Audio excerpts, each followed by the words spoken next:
తిరుమల శ్రీ వెంకటేశ్వర స్వామివారిని AP governor Abdul Nazir దర్శించుకున్నారు. ఆదివారం ఉదయం వీఐపీ విరామ సమయంలో సతీ సమేతంగా పాల్గొని మొక్కులు చెల్లించుకున్నారు.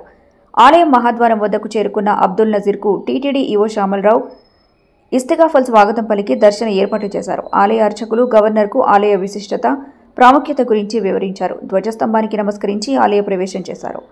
అనంతరం రంగనాయకుల మండపంలో వేద పండితులు వేదాశీర్వచనం అందించగా TTD chairman BR Naidu governor Abdul నజీర్ను వస్త్రంతో సత్కరించారు.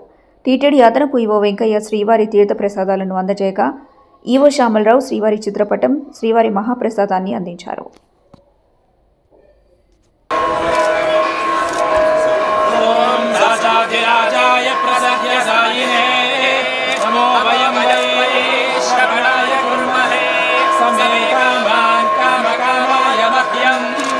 कामेश्वरो वै श्रवणो ददातु कुबेराय वै श्रवणाय महाराजाय नमः।